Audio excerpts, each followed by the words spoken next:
Good afternoon in New York, good evening in Israel, England, and Europe, and welcome whatever time of day or night for all who are joining us from all corners of the world.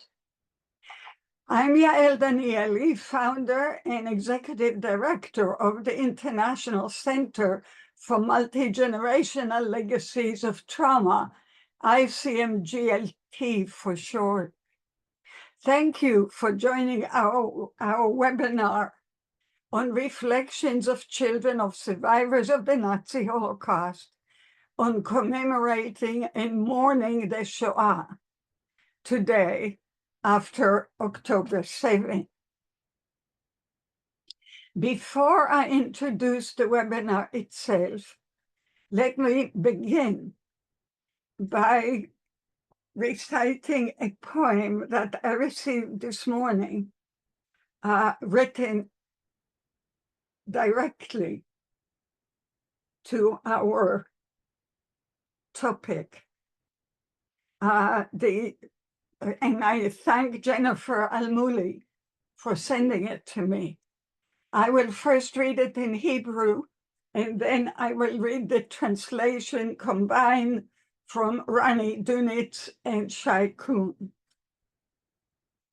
Yoav Ginai wrote this, פעם ביום השואה. פעם זוכרים איך ביום השואה לבשנו בטקס חולצה לבנה, ודקלמנו בלחש כמו צוואה את אשרי הגפרור, שנה בשנה. ואיך שצפינו בים הזוועה בסרטים של שואה וגבורה המומים, מנסים לעכל את אותה שנאה, והרוע נראה כה רחוק בימים. פעם מזמן, אז ביום השואה, את עוצמת הכאב הנורא לא עיכלנו, לא היה בו שבריר, יצירת משוואה לחיי השגרה הנורמליים שלנו. פעם ידענו ששוב השואה לא תקרה לעולם, לא תזקוף את פניה. כי עכשיו זה אחרת, יש כבר מדינה שתגן על בנותיה ועל תינוקיה. והיום, השנה, ערב יום השואה, הוא שונה מכולם, הוא מכה בעורקנו, כי הפעם נדקרנו בלי שום התראה, ברסיסים של שואה וגבורה בנפשנו.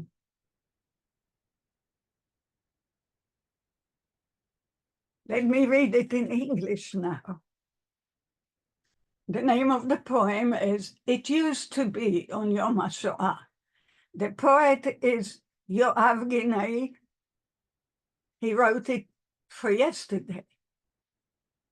It used to be, remember, on Yom HaShoah, which is Holocaust Memorial Day, as you know, we wore a white shirt for the ceremony, and we recited in a whisper as if it were a will.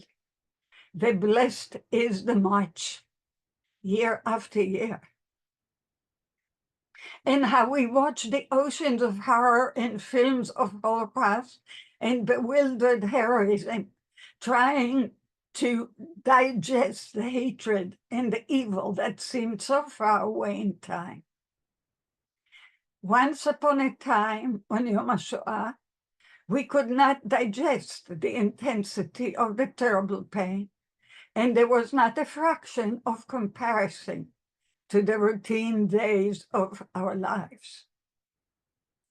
Once we knew that the Holocaust could not happen again, ever, her face would never rise again, because now it is different. There is now a state which will protect her daughters and her babies. And today, the eve of Yom HaShoah is different from all others, and it smites within our veins, because this time we are stabbed without warning in the shards of the Holocaust and heroism in our souls.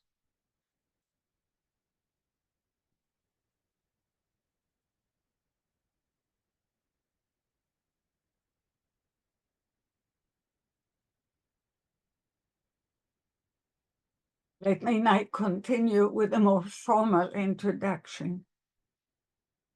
This International Center for Multi-Generational Legacies of Trauma webinar is held in partnership with the Arnold and Leona Finkler Institute of Holocaust Research, Faculty of Jewish Studies at Bar Ilan University, Israel, on the first Yom HaShoah after October 7, 2023.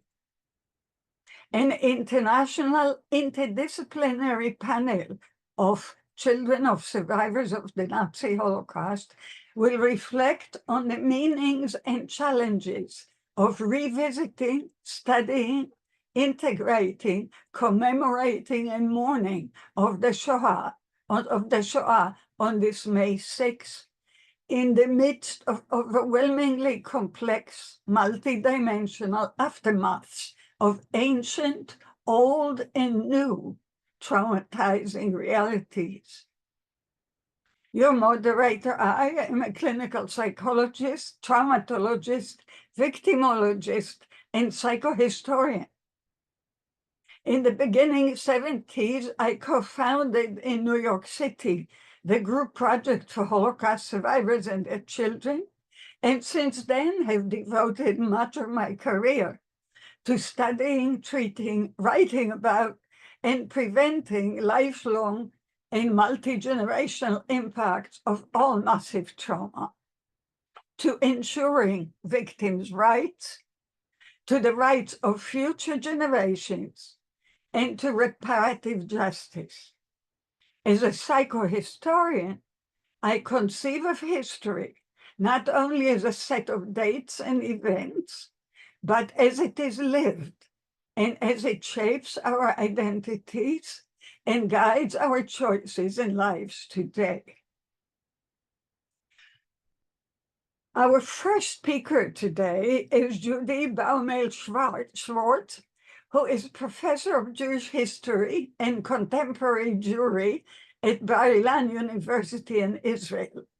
Judy is the director of the Arnold and Leona Finkler Institute of Holocaust Research, with whom we are holding this webinar.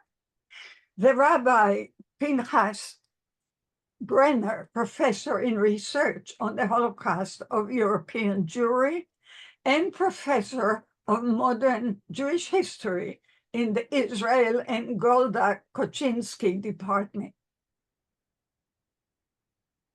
Our second speaker is Professor Amit Shvira, who is professor and chair of the Department of Social and Health Sciences at Bar Ilan University, Israel.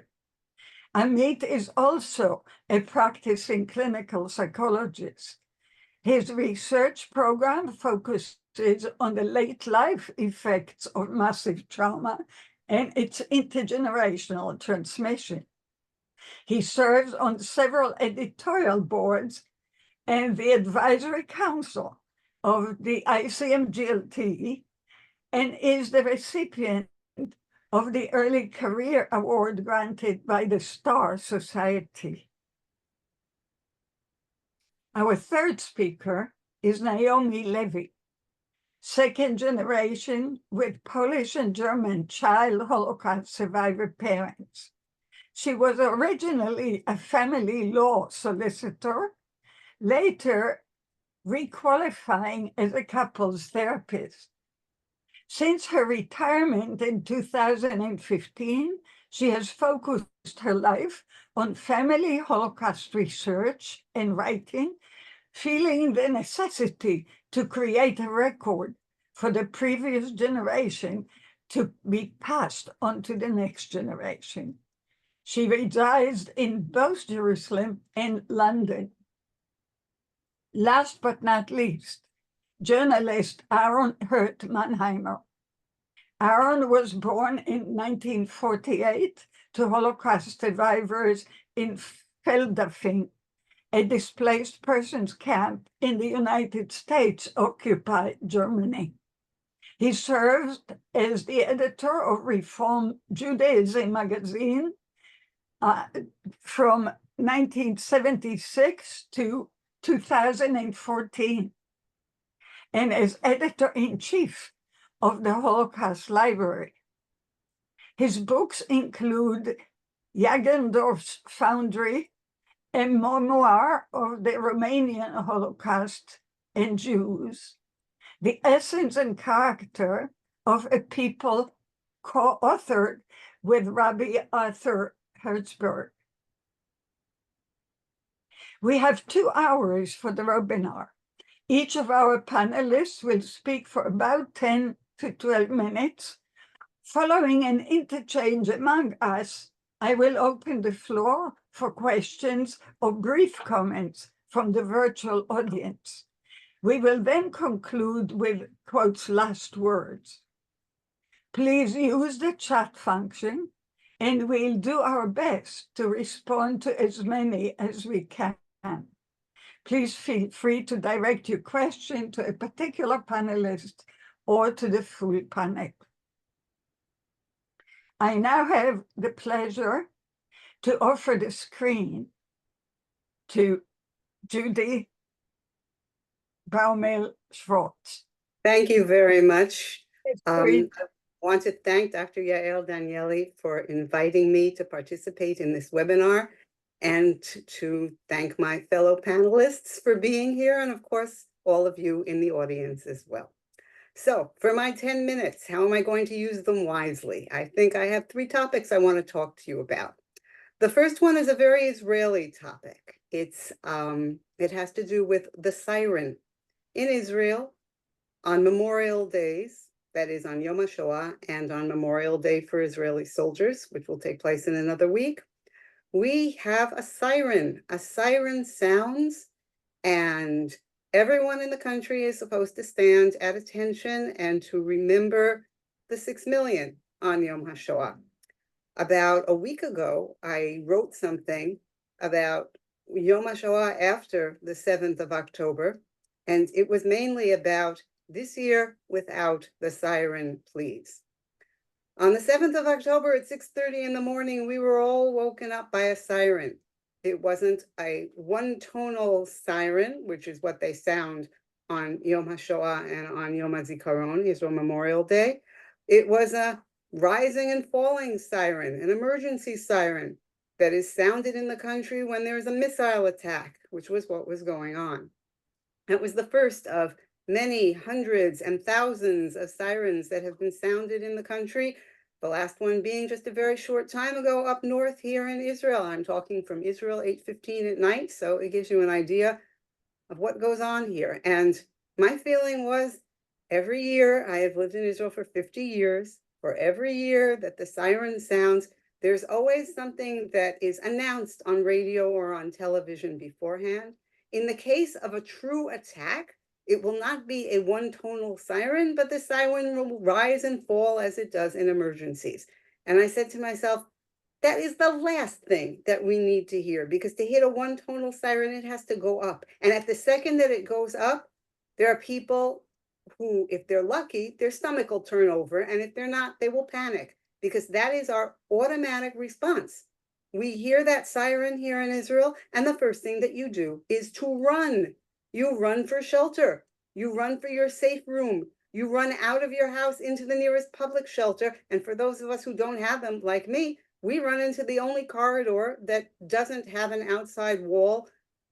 Close all the doors of the corridor, get down on the floor, and pray that it's not going to hit us, because that's what we do in an old building. Well, nobody listened to me, and there was a siren this morning, and I won't tell you what happened to me and how my stomach flip-flopped, but I have a girlfriend who was in Jerusalem at the time. I live on the coastal area, and she wrote me, "You will not believe what happened. I was in an ultra-Orthodox area," and she said, surprisingly, very often ultra-Orthodox don't really pay too much attention to all of these government things. She said, all of the men in the street, and I was in the street, all of them stood at attention, stood still during the siren. However, there were 2 groups of high school girls that were out. They panicked, they screamed, and they ran for the nearest building. The minute that they heard it, it was just what I expected to happen. And I had shared this with her before. She is also a research fellow at our institute. And she said, just like you said, they shouldn't have had the siren. This is what happened. And I gather that it happened in various places all over the country. So that was the first difference between having Yom HaShoah in Israel, at least after the 7th of October, and what had happened before. Two other differences that I've noted. One is a need for people to be together.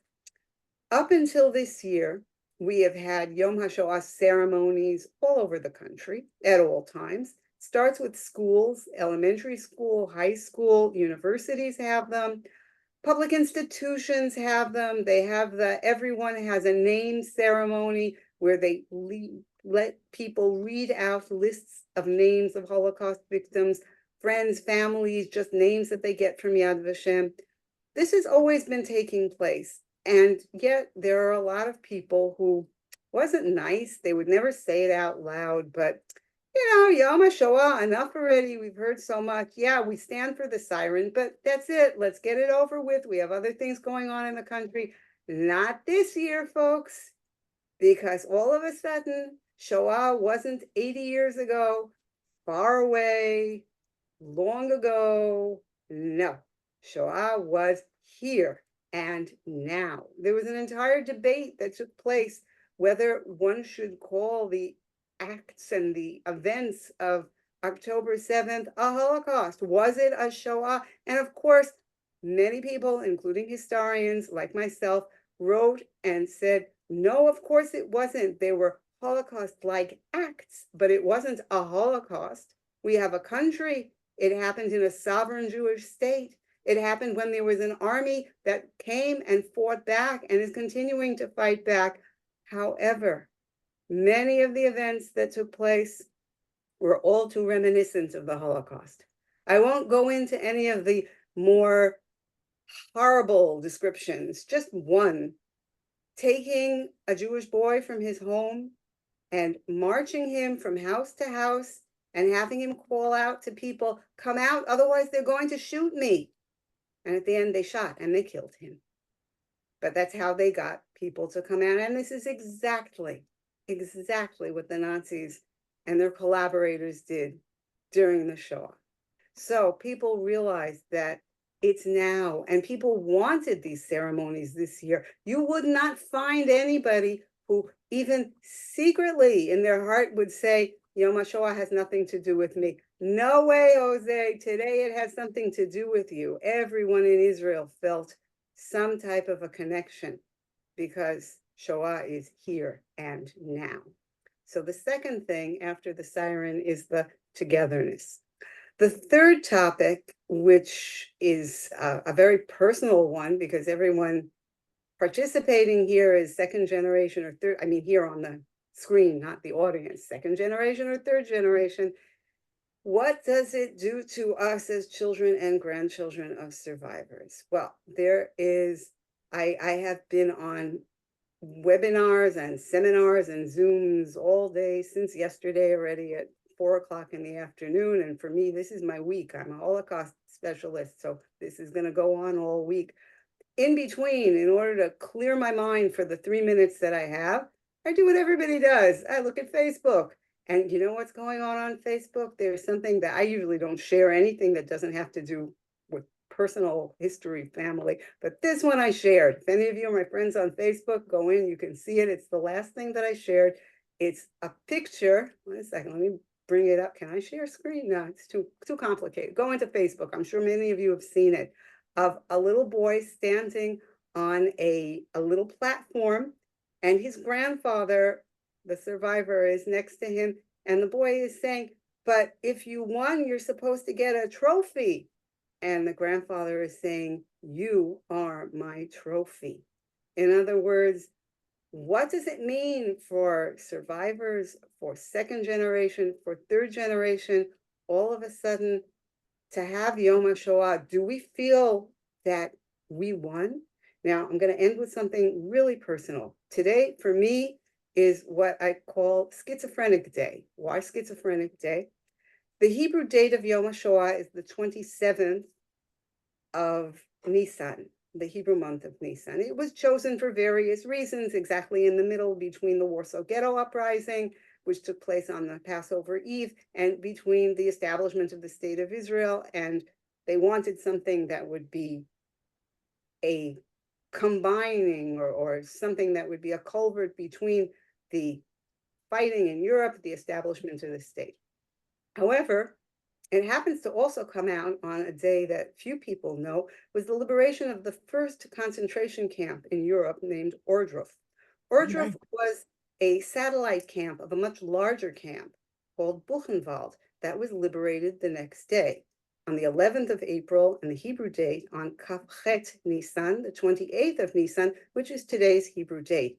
That was my father's date of liberation. I am a second generation. All of my titles are true, but my main title is I'm a member of the second generation. My father was a survivor, first of Buchenwald, then Auschwitz, and then Buchenwald. He spent the entire war, 5.5 years, in Nazi camps. And when he was liberated from Buchenwald, that day became a new birthday. And it was a day that throughout his life, until his death 31 years ago, he would celebrate by having a festive meal and inviting his friends who were liberated with him or those who had been with him in Auschwitz before he got to Buchenwald. It was a day that as a religious Jew, he said the Hallel, rejoicing prayer with a blessing, as it's known, B'Shem U'Malchus, with the name of the Lord. And after he died, I took this up. I do not recite Hallel with a blessing because that's only done by someone where the miracle happened to them. However, I do recite it. And I do have a festive meal with family, and we do speak about, like the Yetziat Mitzrayim, leaving Egypt, we do speak about my father's liberation. And yes, today, 2 hours after the 10 a.m. siren, I sat down with my husband and we had our festive meal celebrating in the midst of Yom HaShoah, the liberation of my father, and as a result, all of his descendants who would not have been here otherwise. So that takes us to the responses of Holocaust survivors and second generation, etc., to what happened on October 7th. That leads us back to you, Yael, in order to go on to our second speaker. Once again, thank you for listening. Thank you, Judy. You remind me of a very close friend, survivor, who used to be on the honorary board of the center, Fred, who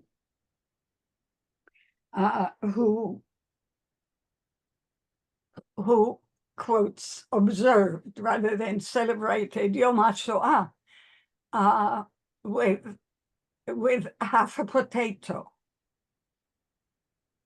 That's what we will do, share a potato. Zichrono livracha. Amit, I believe the screen is yours and you are also going to share it and even give us data. Yes, so thank you, Yael, and good evening, everyone. It's an honor being here. I will try to share my presentation. Hopefully it will work. I hope that you can see the slide now. Excellent. So I will give a brief presentation, as you said, showing some very preliminary data, highlighting early findings about the experiences and psychological reactions following October 7, and also the ensuing war. And I will going to focus on descendants of Holocaust survivors. That will be the topic of today's webinar. So we're still collecting, analyzing the data, but I think that the preliminary data we have until now can help us understand the extent of the psychological toll of the war and how the memory of the Holocaust intertwines with the current experiences.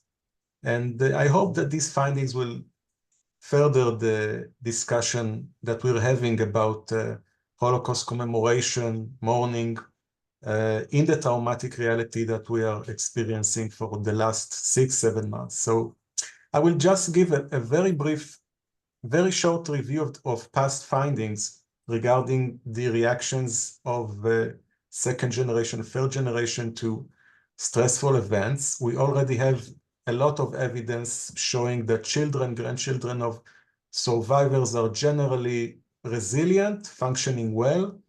However, when confronted by stress, by adversity, they become especially preoccupied with adversity, more affected by adversity, relative to those who do not have a Holocaust background.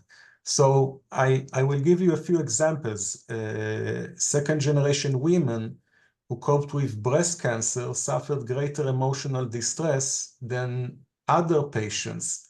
Second generation who reported greater preoccupation and anxiety about the Iranian nuclear threat than other Israelis, a threat that now becomes relevant again.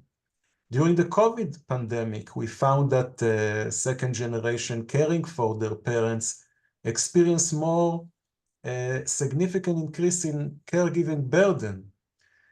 Also the grandchildren, the third generation, another study done by Miri Sharf showed that third generation soldiers showed greater difficulty when coping with basic training in the military service. And in one of our recent studies, Holocaust descendants also reported a greater increase in distress, emotional distress, psychological distress, following the war in Ukraine. So the evidence indicates that there is what I call a latent vulnerability in Holocaust descendants, meaning that the vulnerability is largely dormant, yet manifests itself when stress and adversity arises. And it is further proposed that this sensitivity to stress is mainly displayed when adverse events share similarities with the Holocaust. But this additional proposition was not sufficiently examined until now. So moving to the current war, it is obviously a collective trauma that has striking parallels, associations with the Holocaust. So beyond the sheer scale of the October 7 attack, the sheer scale of the war, it involved an encounter with extreme evil. The atrocities, the rapes, the intention to exterminate Jews, children, older adults, whoever they are. The joy of the murderers who found great pleasure in inflicting suffering and humiliation on the victims. And we can also mention several additional similarities to the Holocaust. Holidays turning into days of massacre. People hiding in attics, in closets, civilians who were besieged and fought for their lives for long hours without assistance before the army came to help them. Thousands of internally displaced people, approximately 2% of the Israeli population. The attack and the following war also followed with language, with symbols taken directly from the Holocaust. Nazis, Babi Yar, the Israeli representative at the UN, Gilad Erdan, wearing the yellow star, survivors tattooing the date of the massacre on their skin, and not only survivors, but other Israelis who were not directly exposed to the attack. And on top of that, we are experiencing an unprecedented rise in anti-Semitic incidents around the world, and what we see now at campuses in the US and other places.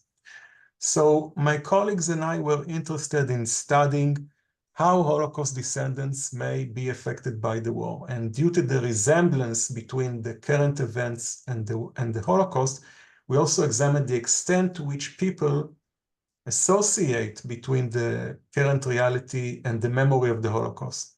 So we had a random sample of Israelis collected at 2022 by a large survey company.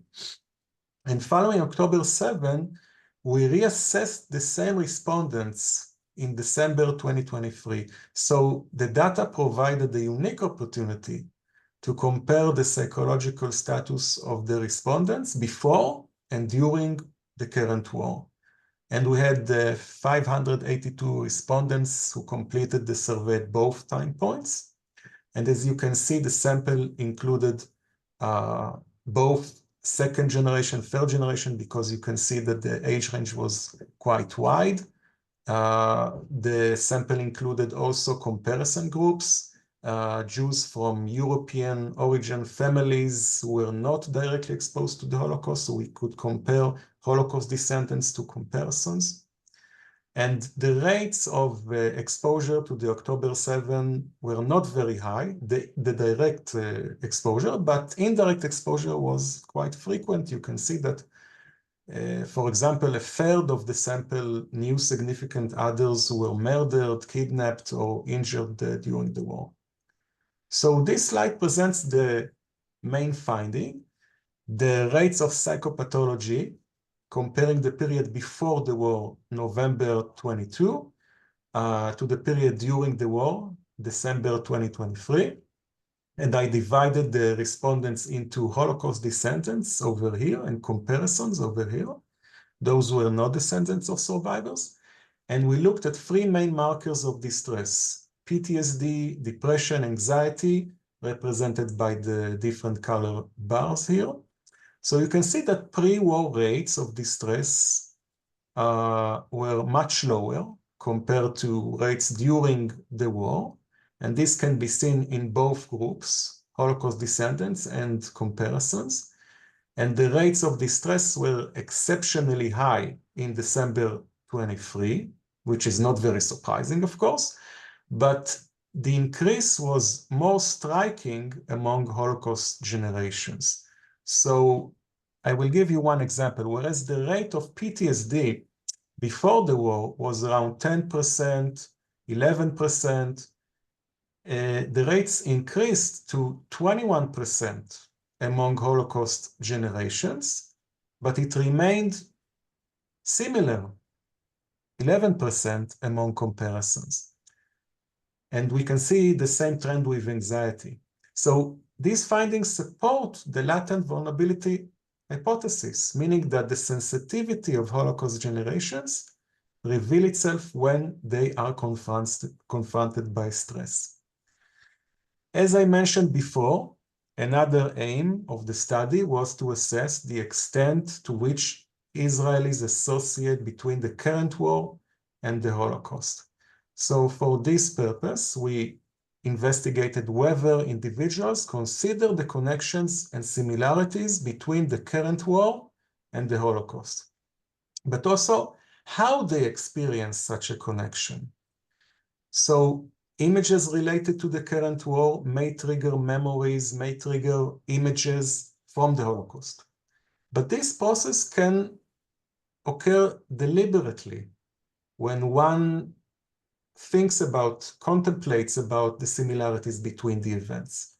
But the process can also happen automatically, uncontrollable, potentially evoking strong emotional, sensory, even physical sensations, physical responses. Judy mentioned the tzfira, so the alert can cause physical sensations in your body. She mentioned it, the cramps inside the body. So, for example, in the above image, you can see a bird's eye view of burned cars from Nova Festival massacre, where terrorists killed more than 350 young Israelis during October 7. And when I looked at the picture, it almost immediately reminded me of the picture you see here below, the piles of wrecked shoes once belonged to the victims in Auschwitz. So you can say this reflects the fact that I'm a Holocaust descendant myself, or the fact that I'm studying the subject. But this process can happen to other descendants of survivors. It can happen even to Israelis without a Holocaust background in their families. So we were interested and asked our respondents whether and how they think about the connection between the current war and the Holocaust. So the first noticeable finding was that half of the sample, 53%, 49%, frequently thought about the linkage between the war and the Holocaust. And you can see In red, the Holocaust descendants. In blue, the comparisons coming from families without a direct connection to the Holocaust. And around 40% also reported strong negative feelings when thinking about the linkage between the events. Secondly, linking the war to the Holocaust was frequent among both Holocaust descendants and comparisons. So this phenomenon was also quite prevalent among those coming from families not directly exposed to the Holocaust. But Holocaust generations experienced the linkage between the war and the Holocaust more intrusively. Almost a third of them had sensory experiencing, images, sounds, having chills, racing pulse, cramps, when thinking about the linkage between the events. And these were less frequent in the comparison group. So intrusive linkage was more prevalent among Holocaust descendants. And this intrusive linkage was also related to a higher risk of developing distress during the war.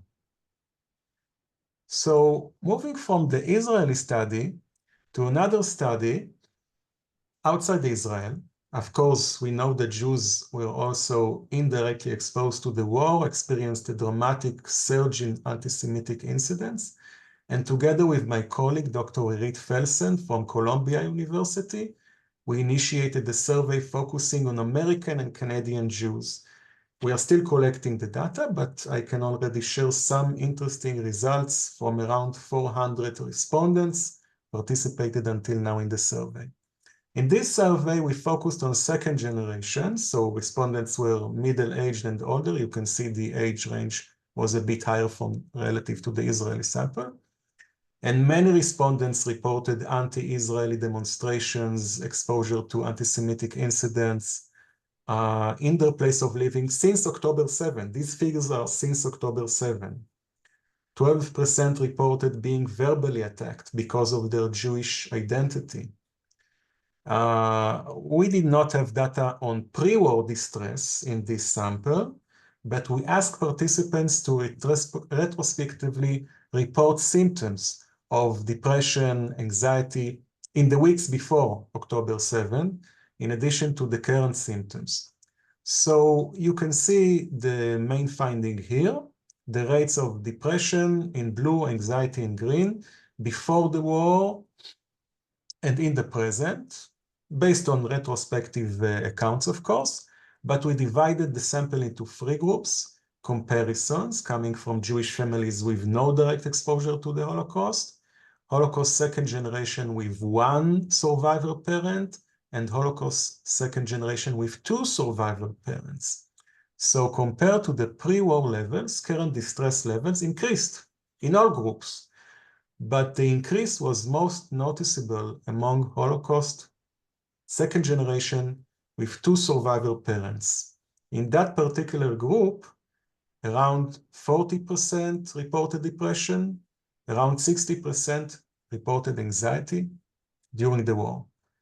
And again, we see that the sensitivity of Holocaust descendants presents itself in times of stress, and that sensitivity is independent upon the number of parents exposed to the Holocaust in the case of this specific study.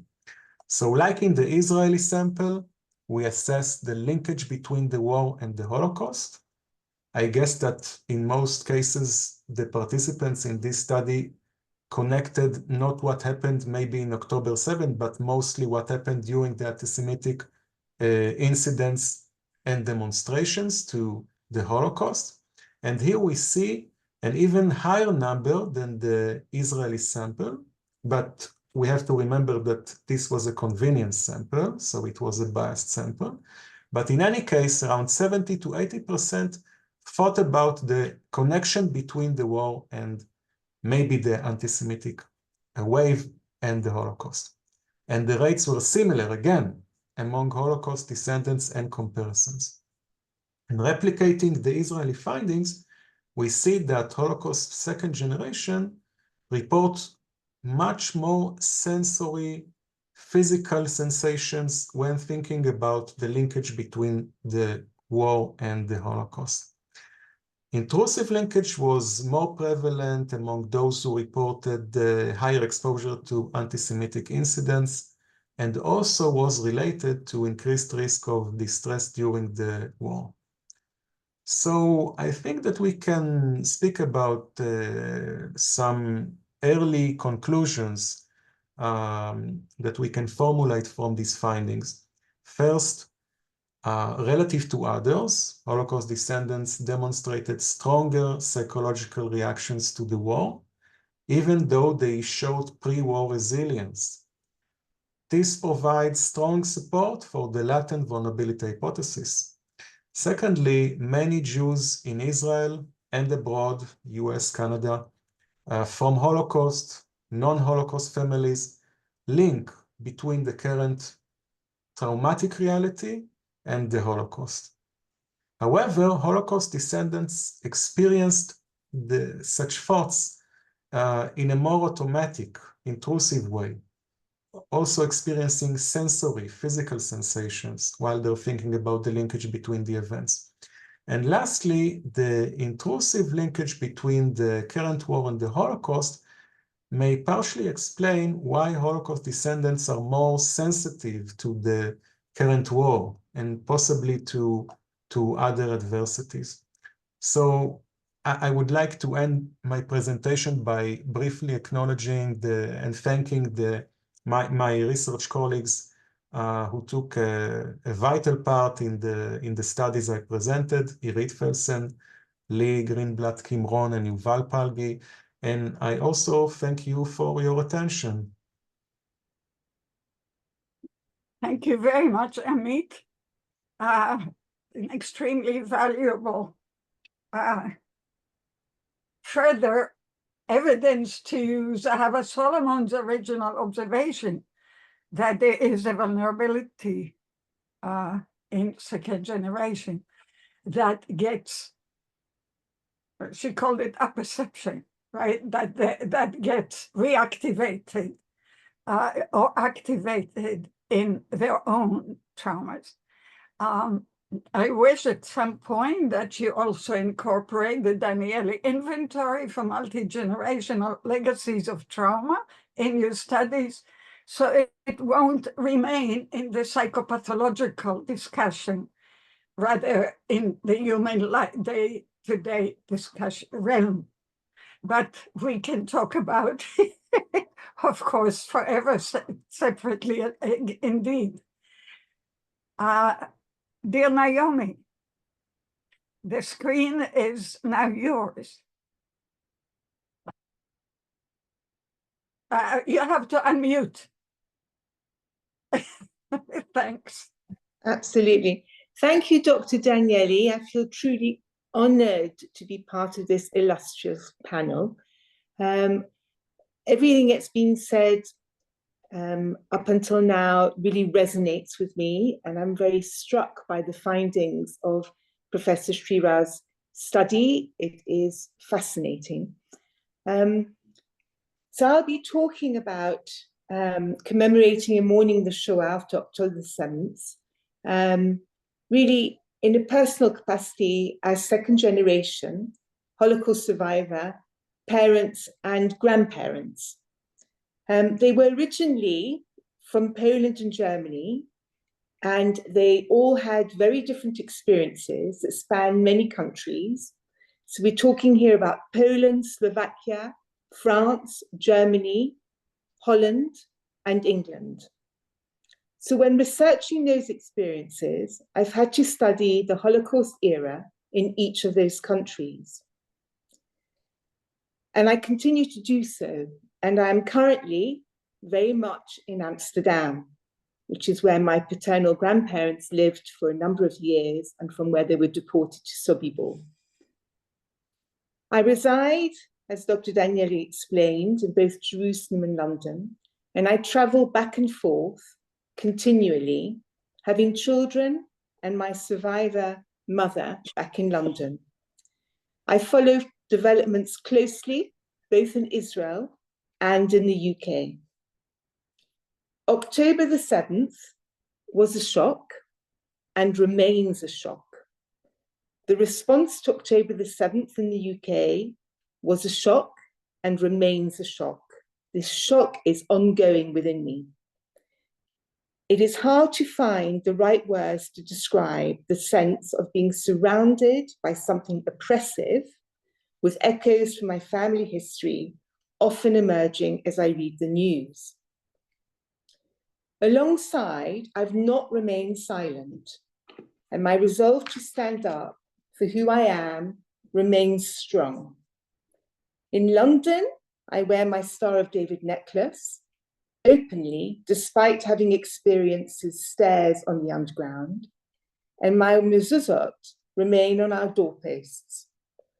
I'm a member of UK Lawyers for Israel, and soon after October the 7th, I volunteered to assist them in reporting to the police and employers online content supportive of Hamas and of inciting anti-Semitism in clear contravention of English law. There was a deluge of material, and not a single one of my reports received a response from the police. I sense a weakening of UK institutions and have developed in my own mind a running list of instances that I've read about where the Jewish community has not been protected in the UK. I do not know where this will end. To quote David Baddiel, Jews in the UK don't count, and I am on my guard. What is wonderful, by contrast, about being in Jerusalem is the warmth of my community here. And Professor Baumel-Schwartz spoke initially about people coming together, and that's been very much my own experience. In my community, we come together, and there is warmth and there is caring, alongside the anxiety, the shock, and the sadness that is palpable everywhere. There has been talk of people volunteering for the army and there being an army of volunteers. It is shocking how misunderstood Israelis are in the UK and the lies that are being told to an ignorant public. I've been writing into newspapers complaining about their coverage. Throughout, I've been concerned about my child Holocaust survivor mother, who is now 88, and feel protective of her. The echoes for her have centered on hostages. The thought of them being in tunnels has been unbearable for her, and every day I speak to her, she asks if there have been developments. That is not surprising, given she was in hiding and living under false identities in Poland and Slovakia from October 1942 until liberation in January 1945. Being in Jerusalem, Yom HaShoah has now drawn to a close. And how was it for me commemorating and mourning the Shoah after October the 7th? And I think there are two aspects to this question, a private one and a public one. Being of the second generation, researching and writing up family Holocaust history, there's been a private commemorating and mourning the loss of many members of my family. And in particular, because I'm researching my paternal grandparents in Amsterdam, I very much have in my mind the photograph that we have of my grandfather. It's there with me in my mind all the time. So commemorating and mourning has been an ongoing process rather than an event. Have I been doing that any differently since October the 7th? Because I have been doing this for quite a long time. And the answer is no, but it is singularly more painful. And every morning I have to make myself go into my study to immerse myself in the work and in the research. And today I was studying the oppressive measures that were slowly being put in place in Amsterdam from 1935 onwards. And I have to say, with every line I read, I was thinking of the present. And then there's been the public commemorating and mourning of the Shoah. And that has been different for me this year, as represented by the siren that blared at 10 o'clock this morning. When I heard it, I was on my own in our apartment doing my work. And my automatic reaction, it was visceral, was to worry about my husband, who was out shopping and thinking, what bomb shelters could he get to? And then beginning to close the doors in my apartment and going into the corridor. It took a few seconds to remember that the sirens were for Yom HaShoah. And I stood and thought quietly to myself of everything that it represents. I'd become used to the sound of a siren, meaning rockets. It is hard not to conflate October the 7th and the ongoing attacks on Israel, the only state of the Jewish people, both physical and psychological, with the Holocaust era. There are too many echoes, just as with the sirens this morning. I am certainly in a different emotional frame of mind this year, and as I've said, in shock with an added layer of worry and melancholy. And yet alongside, I have a strengthened determination for truth, justice, and humanity, while trying to hold on as firmly as possible to faith and hope.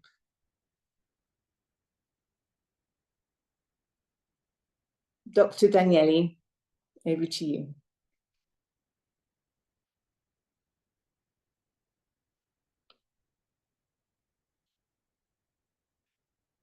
Yael, you have to unmute yourself. You have to unmute, Yael. Yael, you're on mute. I do that too. Thank you. Of course, I was reflecting on the connection between Judy's concern about the siren and your response. And I think we can probably write an article about it, because when I wrote about it years back, of course, it was about the comfort to Holocaust survivors, about the whole country being with them, at least for a few minutes, right, when they remember their histories. And it's so interesting to see how historical events reshape our experiences, even when it's supposedly the same experience. It's actually rather not the same experience. But I'm sure we'll talk more about it. Thank you so much, Naomi. Aaron, please, the floor, the screen, all of it is yours. Thank you, Dr. Daniele. Thank you for this honor of being among my fellow panelists who I've already learned so much from. Thank you all, and for all those who are attending. After October 7th, after the attack, my 103-year-old mother, a Polish-born Holocaust survivor, phoned me and asked, "Will Israel survive?" I thought she was overreacting and said, "Of course it will." Since that day, she ends every phone call with Am Yisrael Chai, the people of Israel live. I then texted a close friend in Israel, "How are you, Adi? Terrifying news about the Hamas attack." She replied, "It's the worst war we ever knew. My neighbor's friend was just murdered in front of his kids." When I heard reports from Israel about the difficulty identifying the incinerated remains of Hamas victims, I thought of the Jedwabne pogrom in German-occupied Poland on July 10th, 1941. In a matter of 8 hours, as many as 1,600 Jewish villagers of all ages were beaten, stabbed, and burned alive in a barn, not by the Nazis, but by neighbors. On the 60th anniversary of the atrocity, I attended a haunting vigil at the monument where the barn had stood and witnessed the president of Poland, Alexander Kwaśniewski, ask the Jewish people for forgiveness. I would not have been present at that historic event had I not been a Jewish journalist. And I would not have been a Jewish journalist had my latent inherited trauma as a second-generation Holocaust survivor, both parents being survivors, not erupted on the eve of the 1967 Six-Day War. Late one night, in my sophomore year at UCLA, while studying for final exams, I took a break and turned on the radio. The program was interrupted by an announcement that Israel was at war with Egypt, Syria, and Jordan. The news came as a total shock. I was so self-involved, so self-absorbed, that I had no idea about the escalating tensions in the Middle East. The specter of another Holocaust shook me to the core. I began to tremble uncontrollably, vowing, if Israel survives, I will never again sit on the sidelines of Jewish history. I took my junior year at Tel Aviv University, returned to UCLA as a passionate Zionist, and founded an avant-garde magazine called Dafka. In my first editor's column, I included a photograph, you could show it here, of a Jewish mother waving an American flag and her two kids who had just arrived from a displaced persons camp in Europe. Rabbi, can you show that picture?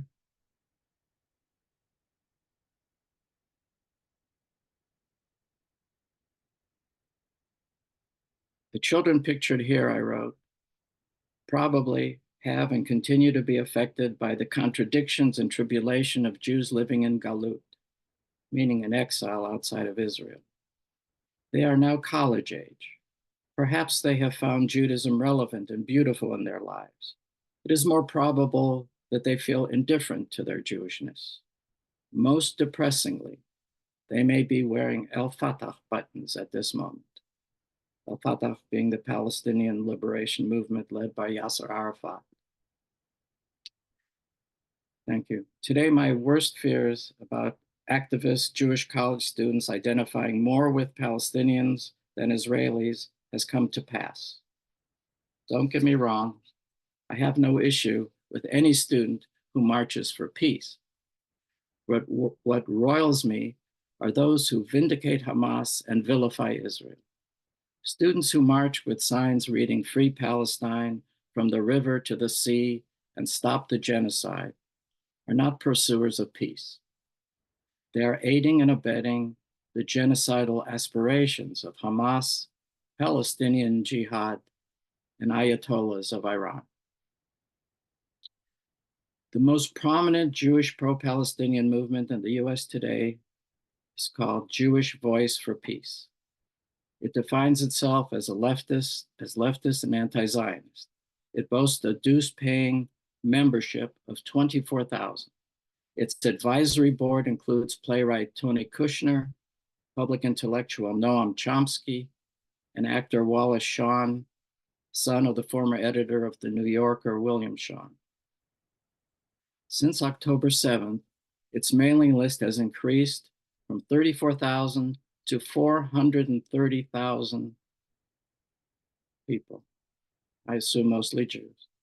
Jewish Voice for Peace justifies the actions of Hamas, accuses Israel of genocide in Gaza, lobbies for BDS, boycott, divestment, and sanctions of companies that do business with Israel.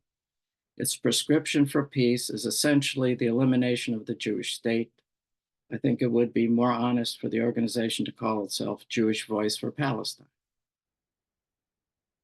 Many of the students defending the arch enemies of Israel know little about the history of the Israeli-Arab conflict. Their politics are informed by a trendy construct called intersectionality, the packaging of progressive causes, including LGBTQ plus rights, Black Lives Matter, feminism, environmentalism, and anti-colonialism, with the slogan Free Palestine topping the charts topping the charts since the war in Gaza. The Jewish people are excluded from the intersectionality club because we are not considered victims. We are not viewed as oppressed, but as oppressors. In the world of identity politics, American Jews fall into the category of privileged white people. Jews who have been at the forefront of all the intersectionality causes of the 20th century, especially the civil rights movement, are accused of white saviorism. When accused of inciting anti-Semitism, anti-Zionist protesters deny it, pointing out that many Jewish students stand with them.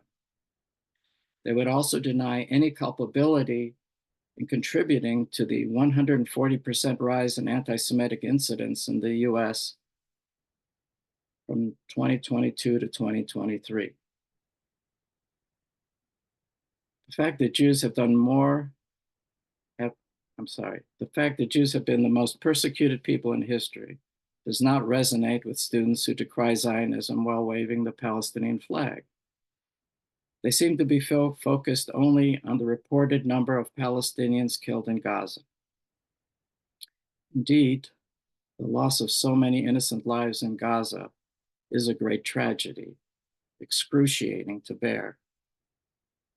So too is the slaughter of more than 1,200 Jewish men and women and children, and the kidnapping of 240 others. Outside of Israel, that tragedy became old news almost overnight. The sexual violence perpetrated by Hamas terrorists against Israeli women did not seem to even register on the intersectionality scale. As a child of Holocaust survivors, nothing can be more traumatic right now than the feeling that Jewish lives don't matter. It's been over a half a century since I first wrote of my concern about Jewish students wearing El Fatah buttons. It has only grown worse for one fundamental reason: failure to resolve the Israeli-Palestinian conflict. If we truly care about the death toll on both sides of this latest outbreak, we must take action in every way we can to support the peaceful resolution of this century-old conflict. The alternative is unthinkable. Though my mother is one of the few remaining Holocaust survivors in Los Angeles, she will not attend the Yom HaShoah commemoration today because she fears a Hamas attack. My mother has stopped going to Club Europa, a weekly gathering of survivors. When I asked her why, she said, "I cannot go to a place where people dance until the war is over." Thank you.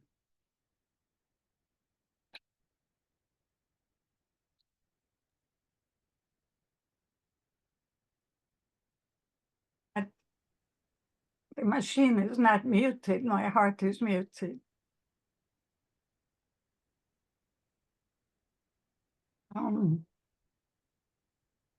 There are many questions and responses from the audience, but as I promised, I know that everybody on the panelists have questions, comments to each other. And please unmute yourselves and let's see. We can go from the first again. Judy, any questions or comments to anyone else? Unmute. It takes me a minute to find it. I am no longer muted. I'm overwhelmed. I'm overwhelmed by the things that all of you have said. And whether we're talking about the personal professional or the professional personal, as we heard from Amit, I am absorbing everything that was said. And I guess I would have one general question for everyone. And that is, how do we go on from here in terms of commemorating Yom HaShoah? This year, we're still in extremis. We're still in the middle of a war. We hope and pray that 12 months from now, the situation in Israel will be different and will be better. and each one can pray in whatever direction better means, but for everyone, that it will be better. Do you think that there's going to be a long-term change in the attitude towards Yom HaShoah, or is this a one-year thing? What do you think before we go to others? What do I think? Oh, yeah. You really want an answer from me? I'm a cynic. I am not really a cynic at heart, but I'm married to a cynic, and he's taught me to be very cynical. He has a lot more experience than I do in a lot of things, and I have learned my husband is correct about these things. And I remember after Corona, after COVID, when we were having those little COVID weddings of 10 people and 15 people, and instead of breaking your back and breaking your bank, people would just get married and I remember saying to him, oh, it's so wonderful. This is the one good thing that came out of COVID. And maybe after COVID is over, people won't go crazy. They'll have normal celebrations and they won't have to take out a mortgage to make a bar mitzvah or a wedding. And he looked at me and he said, okay, forget it. Give it a very short time. And it's kind of like a rubber band. Everything will boom back exactly the way it was, because people, when they have a steady way of doing things, this is going to be a blip. I would like to believe that we will all be taking Yom HaShoah differently, and we will believe that it is here and now. If my husband, who's in the next room, would be here, he would look at me and say, Judy, it'll be a longer blip than COVID, but it'll be a blip. And in a couple of years, if we live in peace, who knows, then you'll still again have young people saying, oh, go away, Yom HaShoah. It's not like me that I say I don't need Yom HaShoah, because for me, every day is Yom HaShoah. I'm the head of a Holocaust Institute, for heaven's sake. I deal with this. This is my bread and butter. On Yom HaShoah, I don't watch Holocaust movies because I'm so busy talking on Zooms or at other presentations. But for your average Joe or Yankel here in Israel, are they going to snap? I hope not, but I think probably long distance. I don't know if it's going to have any long-lasting effect. Okay, friends, what do you think? Exactly. Amit, go ahead. Pass it around the circle here. That's all right. Let Amit speak. I think that it will be different for different people. If I look at the findings from my studies, again, I go back to the evidence, to the data. We see a very interesting phenomenon in which third generation, the grandchildren of survivors, they usually report higher rates of distress relative to the second generation. And they usually in our studies, they usually talk about the Holocaust as a very prominent and important concept in their lives, in their identity, even more than the second generation. So I'm talking specifically on Holocaust descendants now, I'm not talking about the general population. So in Holocaust families, at least, we see that the memory of the Holocaust, the meaning of the Holocaust is not only fading away, but just the opposite direction, becoming stronger in the younger generations. And we can talk and think about why this happened, but it is a phenomenon we see in the studies.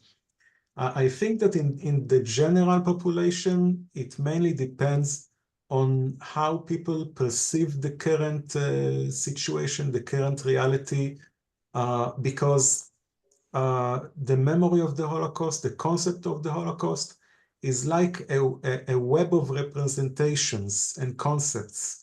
And it can be reactivated by personal experiences, by collective experiences. And when it is activated, like it was activated now after October 7, it also absorbs new representations into it. So the memory changes constantly and reshaped by current reality. So I think that what happened after October 7, since October 7, reshaped the memory of the Holocaust, I think maybe forever, and also is shaped by the memory of the Holocaust. So this is what I think is happening in the general population, not only of Israelis, also of Jews around the world. And I think we could hear that in what Naomi said about what she's experiencing during the siren, about what Aaron said, about what he's thinking about what's going on now with the anti-Semitic wave. And I think that the memory of the Holocaust may become stronger in specific individuals, specific groups, for several reasons.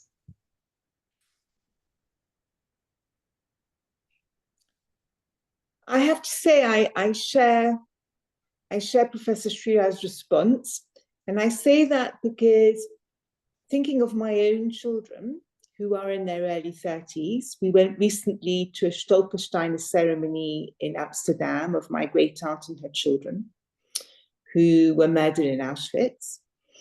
And we were there for a very short time, and there's a new Holocaust museum that's open there. And we all went our different ways. And two of my children who decided, oh, they're going to have a nice breakfast, which they did. And then the next thing I heard, they hadn't had time tickets to get into the new Holocaust museum, but they blagged their way in. They charmed the people there to let them in at 10 in the morning, and they went in, and they really wanted to learn more. And all that I can say is watching their response.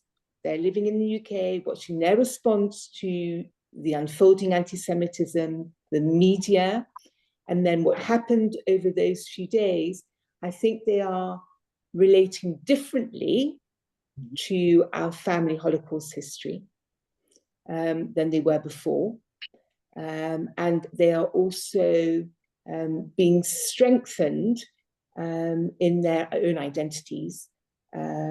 And standing up a lot more and having a similar response in that sense to me. But my sense is, okay, the ceremony for Yom HaShoah may remain the same because it gives a sense of safety. But I think what goes on internally for individuals, particularly this younger third generation, I think will have shifted. And I also wonder what it's like for the young Israeli soldiers. I'd be really interested to see a study of the young Israeli soldiers, those who are third generation, those who are not, to see how it's shaping them. October the 7th and the Holocaust memories. Yeah. Aaron? You know, throughout Jewish history, our holidays, our festivals, our commemorations, they change over time, depending on the Jewish experience. And I agree with me that Yom HaShoah will continue to be perceived differently by individuals and by the Jewish people, and it will change accordingly. I just want to add that it's kind of interesting. I spoke yesterday at a local church for Yom HaShoah. And that evening, there was a communal commemoration of Yom HaShoah in another church, where our rabbi was speaking in the church. So for Yom HaShoah, our rabbi was speaking at a church. Mm-hmm. And, you know, here in the diaspora, Yom HaShoah is an opportunity to teach, to share with non-Jews who care about, they want to know what it means to me. And I gave it, you know, I told them what it means to me and my mother. So I think it's very important for Yom HaShoah. It will also evolve in that way, how it keeps alive a message that we need to tell. You know, I'm retired, Okay, so I was writing a memoir. I was not doing any public speaking. I was not, I was not outside, but because of what happened on October 7th, I'm kind of like, I realized I was a reservist, a Jewish journalist reservist who has been called back to duty. And now, I'm out in the community. I'm sitting here with you and the people here, which I would not have been doing, were not for what happened. So I think, our voices need to be heard as far and as wide as possible. I would like to just quote from the chat. Viola Rebecca speaks about the meaning of dates. She says April 30th was the Ravensbrück Liberation Day. That's the anniversary of my grandma's sexual abuse by the Russians. I'm always freezing on this day, same like on October 7th. So yes, so when I spoke about psychohistory before, it is truly history is being lived. And you can't just freeze it as a number of dates and events. And I would like to also quote, I was speaking this week with Moshe Schneer, who did a previous webinar with the ICMGLT on the Shoah. And he and I were speaking, one of his books is about, that he's now translating into English, is about the most, the overwhelming experience of the Shoah for the Jewish people, of that of yatmut, or orphanhood. And we were discussing the fact that October 7 actually was also an experience of yatmut. This time, Israel itself was not taking care of its own people. So the parents were not there. And that this is such a profoundly important experience in the history of Judaism. So I wanted to share that in answer to your question, Judy, which is such a profound question, really. And unfortunately, we have so many such dates. We can continue to ask, how we do in Pesach when we have all the hostages, the holiday of freedom, when we have 132 hostages. And so, so history affects us, and hopefully we can affect it in a much better way as well. And Naomi, Amit, Aaron, do you have any more questions or comments to each other before we go to the audience? Anything that... I've got a question, and it's been asked by many, and I'm going to put it to my fellow panelists. Should Holocaust education change in the diaspora in the light of the situation currently? And if so, in what way?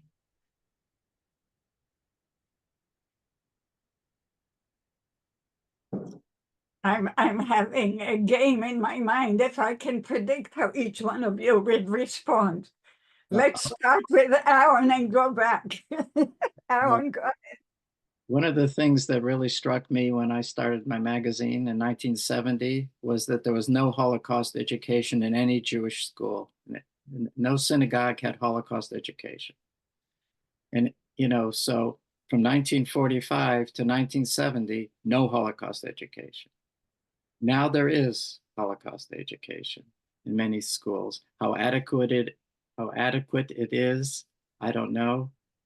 But I will say this, I think there's a real failure in education about Israel.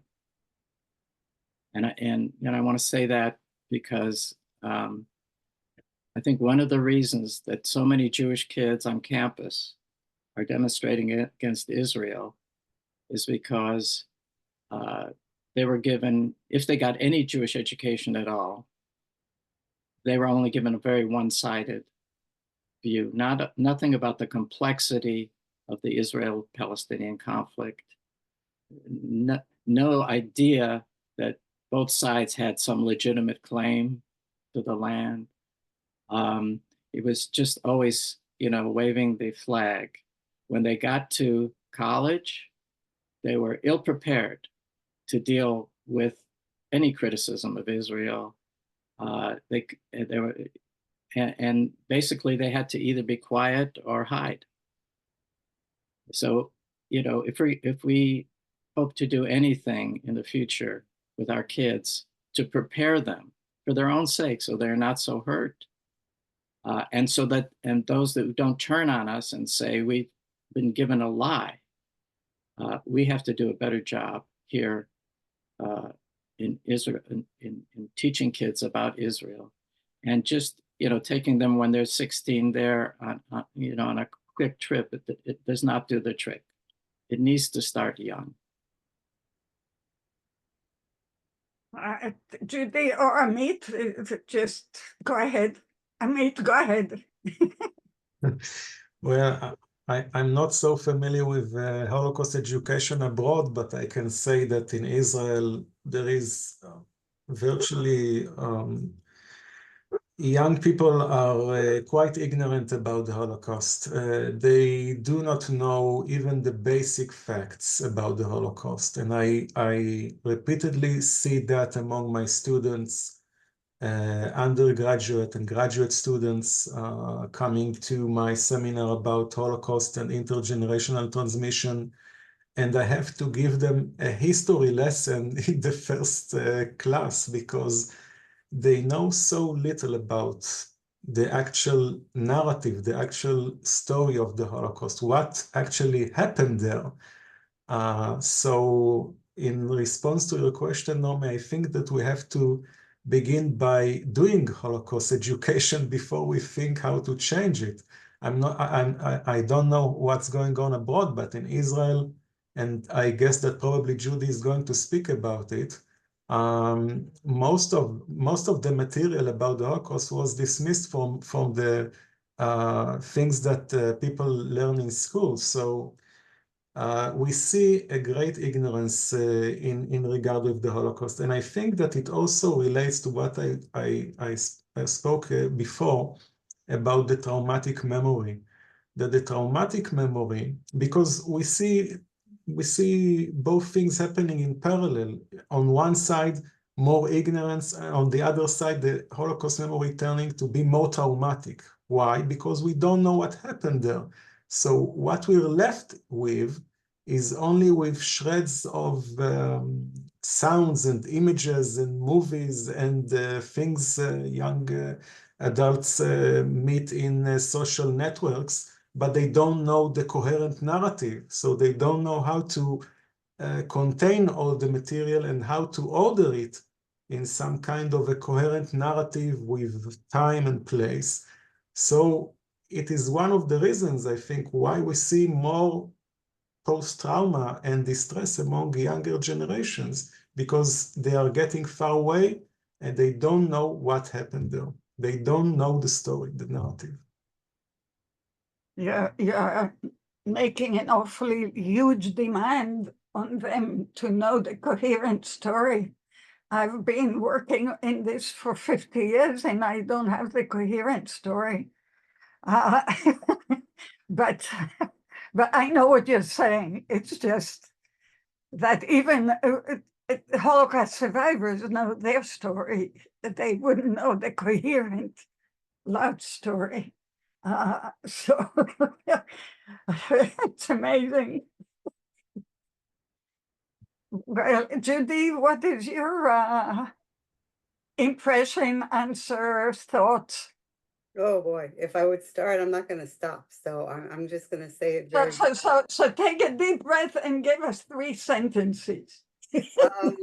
I think that most education is pretty bad. It has nothing to do with the Holocaust. Most history education is pretty bad every place.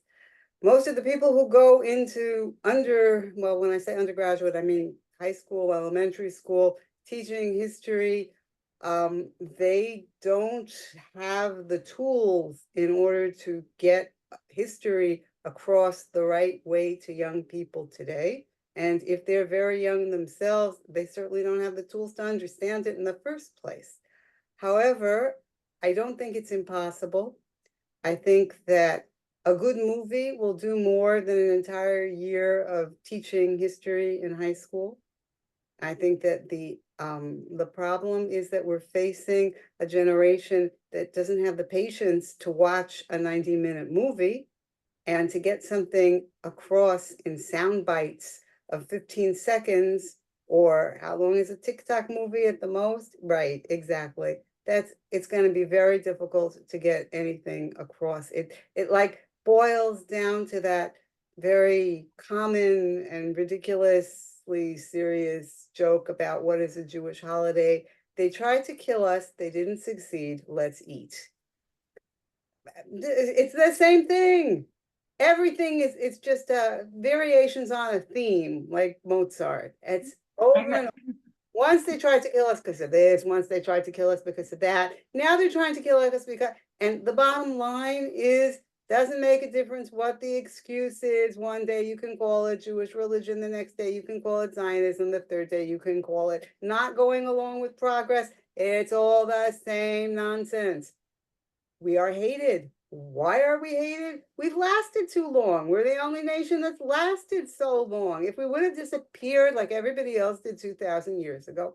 But guess what, folks? We didn't. So maybe look into why we didn't, and then you can figure out why they hate us. Bottom line, either you're us or our fellow travelers, or you're them. Because when push comes to shove, nobody's going to be neutral. And maybe the American Jewish kids who didn't get a good Israel education, like Aaron said, and didn't get a good Holocaust education, well, one or two things going to happen as time goes on. Either they're going to disappear as Jews, so it's not going to be a problem. Could happen. 1, 2 generations, intermarriage, won't define themselves as Jews. Bye, gone. Unless we, of course, have a racial theory that will look back 3 generations, but hey, that's old hat. Or they're going to learn it the hard way when all of a sudden they say, but I'm pro whatever intersectionality wants you to be pro. And they say, yeah, but you're a Jew. Welcome to the world, Kinder. That's it.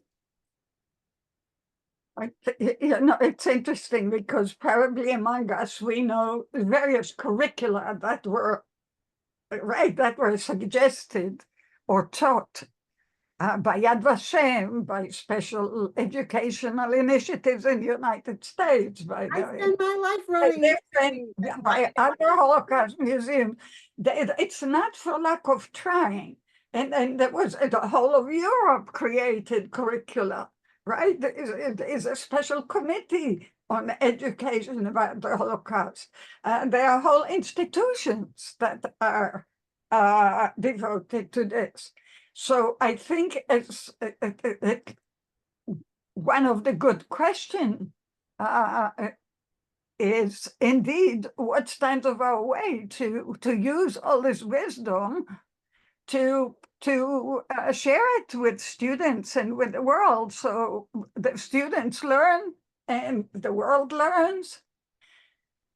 And I think part of what Amit and colleagues' studies and all of our studies show, right, is how difficult it is to absorb trauma. Not only when it's personal in the family, but my own doctoral dissertation in the 80s, long time ago, wasn't a conspiracy of silence about the Holocaust. Not only politically, not only historically, not only in every way possible, but in professionals, okay? Part of what I do daily is train professionals who listen, whose job is to listen to traumatized people, right? To be able to listen so they can do their job. And also at the same time, not traumatize themselves, learn how to not traumatize themselves also so they don't traumatize their patients and their families, etc., etc., etc. That was my doctoral dissertation when I was younger than all of you. So it's really rough. And our center, the International Center for Multi-Generational Legacies of Trauma, indeed, as I answered in the chat to Ina's question, if you look at all our webinars, our library, our news, the Danieli inventory, they all apply not just to the Holocaust, to many other massive traumata around the world. And it all breaks the head into the same wall.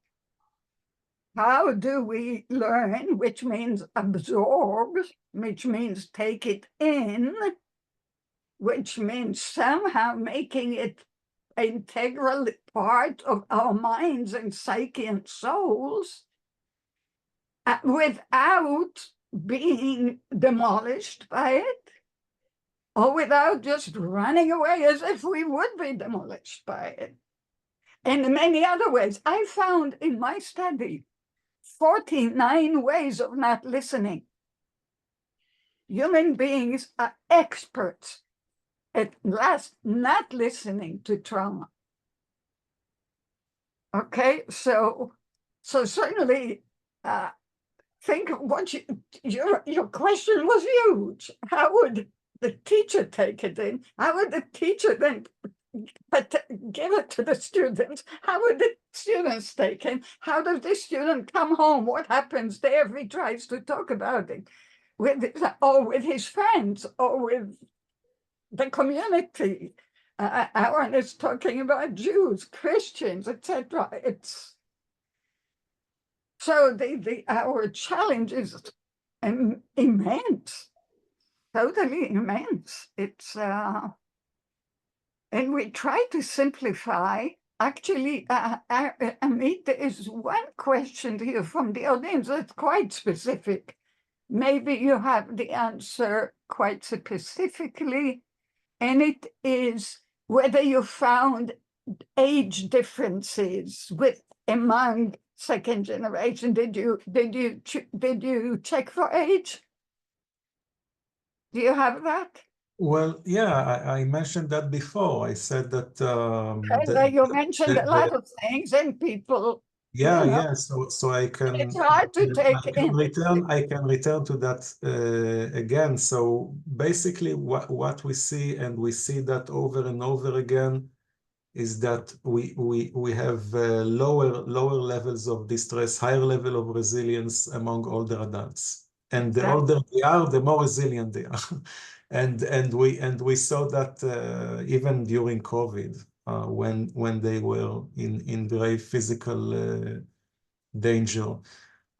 So we have a lot of theories and explanations for that, and we see that also when we compare second to third generation. But basically, older adults probably have more resources to handle adversity. For example, life experience, wisdom, better emotional regulation abilities. So they have more resources to handle, even though they have less physical resources, less social resources, less cognitive resources than the young. They still have other resources to compensate that for. So it's repeating findings, not only in Israel, in all around the world.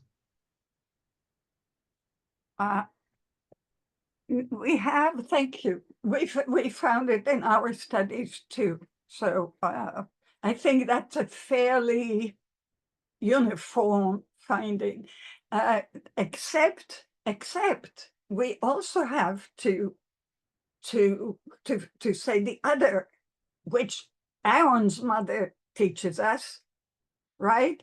That when in your old age, you are re-traumatized,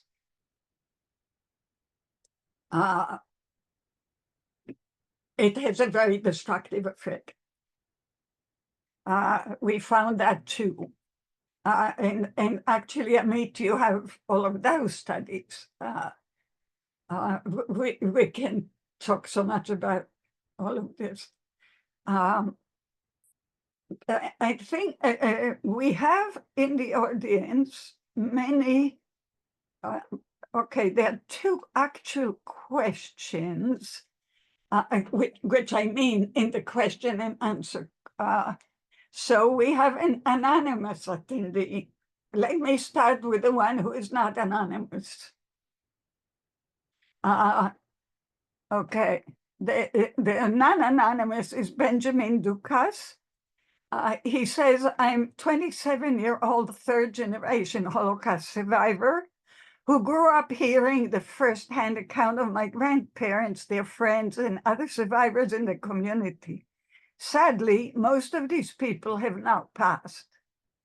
Is there any way to transmit that experience, a visceral first-hand account of the Holocaust, to future generations after survivors have passed?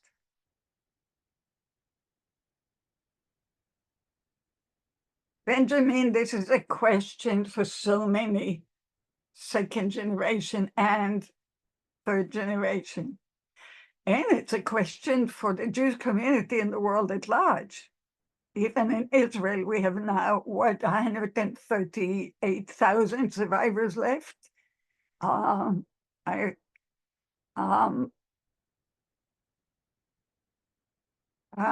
Anybody, why don't you comment on that?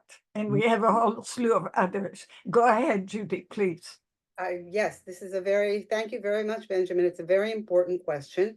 And now in Israel, at least, and I think in other places in the world, they are training members of the second and the third generation to tell the stories of their parents and their grandparents as if they themselves were the survivor. In other words, to tell it first person. And this is very much according to the famous Hasidic parable of the Baal Shem Tov, the founder of the Hasidic movement, who would go to a place in the forest, light a fire, say certain prayers, and miracles would happen. After his passing, his students would know where to go, and they would light a fire, but they didn't know the prayers. And the third generation knew where to go in the forest, and they couldn't light the fire anymore, but they at least had the place. From the fourth generation on, they could tell the story. And that was what remained. Basically, this is what's happening to us. As the fourth generation of Holocaust survivors is coming into the world and becoming people from being infants, the first generation is no longer going to be with us. And therefore, it's important for the second, the third, and later on, the fourth generation to know that story, to remember it, to be able to say it in the words that they heard from their mother or father, grandmother or grandfather, and if they're very, very lucky, their great-grandmother and great-grandfather. Many years ago, there was an article that I read in one of the newspapers called "A Person Lives for 4 Generations." And it was about a Polynesian group who would rebury their ancestors after the fourth generation, because they said people usually knew their parents. It was very common to know their grandparents. If you were extremely lucky, as a small child, you knew these very old people who were your great-grandparents. After that, it was a story. It was a story of your ancestors. And therefore, the biblical term to be gathered into their ancestors was literal. After the fourth generation, we didn't know. We still have survivors. We still have a first generation. And therefore, it is incumbent upon all of us who are second, third, and even fourth generations to learn their story, to learn how to tell it, to pass it on in their words. Anyone who wants to add, because there are a whole lot of other, you're okay with not responding? Okay. Barbara Williams is saying we should be extremely lucky to have another 4 more generations. Extinction is upon us all. So she's saying, Jews, don't be so self-focused. The planet is, the planet might not be here for Jews or others. And Raquel Wise, if so, why would have nothing to say about Hamas building tunnels to prepare? Okay, yeah, we do have a great many questions, okay, about the, what Amit calls the war and whether Gaza is included in that. Okay, just let me go backwards. Ronnie Dunitz, who helped with the translation. Thank you, Ronnie. I think it would be very interesting to study how October 7 actually triggered resilient behavior in second generation. The second generation may have latent vulnerability that can, quotes, get triggered, but what about their latent resilience? And how might this pass on?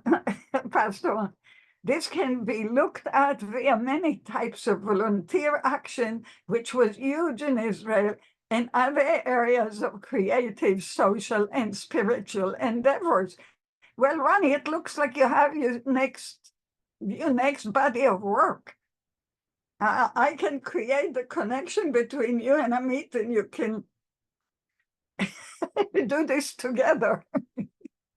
Ronnie just completed his dissertation and ready to keep going.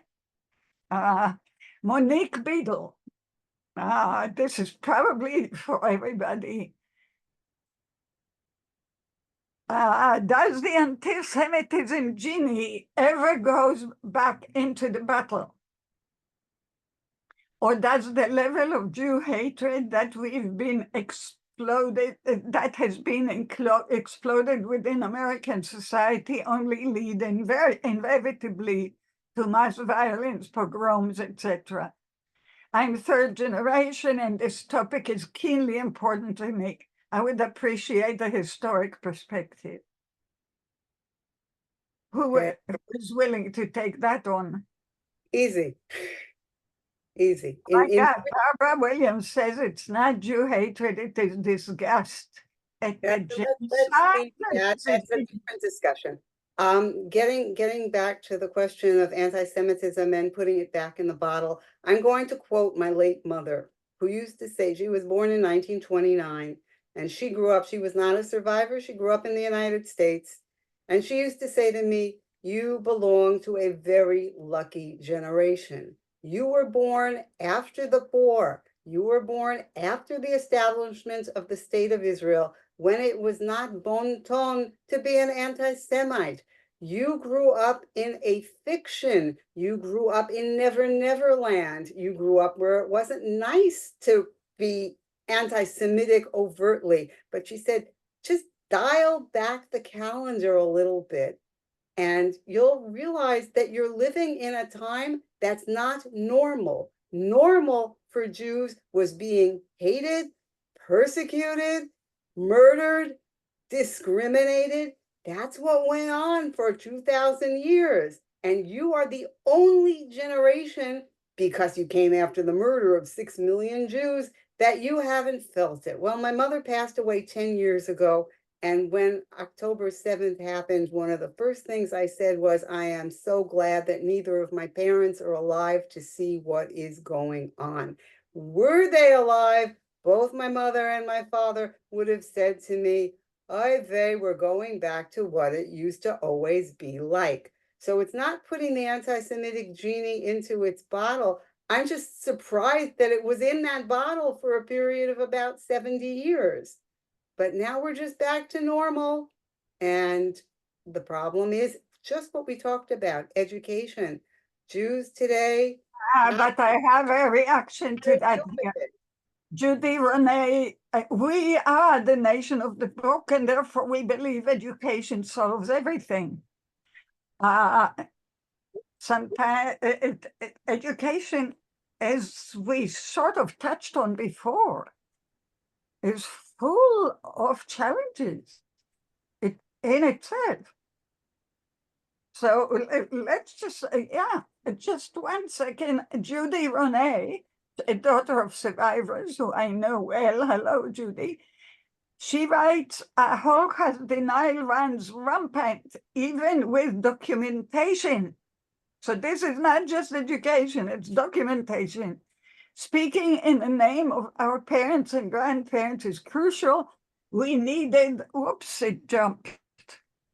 We needed screams before silence as a response to the deniers of October 7.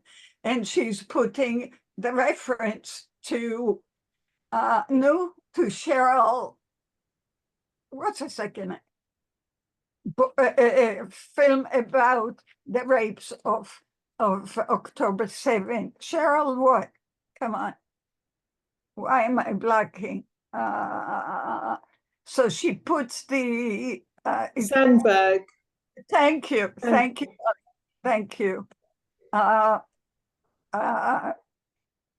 Right, she puts the reference, and Rabbi and Shai, please put it on our website just to make everybody aware. If you just look, and there was a reference to Yossi Klein, also a child of a survivor, to Yossi Klein's brilliant article. It's also on our website. Every day we put on everything related to multi-generational legacies of trauma that we can see, hear, smell. Every day it's in the news or goes to the library. So if you check daily, as many people do, you get a lot. And not just about Jews, about any of the massively traumatized peoples around the world. So this is both to say, please visit, but also to say, if there's anything you know about, send to us so we add it, okay? Because we cannot just say that we are reading everything and in every language. So this is one of our ways, the center ways to educate. Of course, we have a library, a multidisciplinary library that contains everything related to or aims to contain everything related in every discipline, anywhere from poetry and drama to history, anthropology, psychology, anything. So please send in. Consider yourself all part of us. I think in some ways I am being I'm pushing the inevitable, which is to relate to many of the political questions. And of course, Viola also comments that, oh my God, we're not just talking about survivors again, we are talking about politics. But we do have lots of questions about politics. The first one is that anonymous one. And we have to look at it. If you want, also read the chat, please. So there's one from Eva Rossi. I'm third generation and last of my line. Oh my God. For the other, oops. We can all read. Rabbi, is there any way to open this to everybody? Because this audience is so involved and so active. Rabbi? Yes, what exactly is your question? What would you like me to open? I want to see everybody in the audience with us.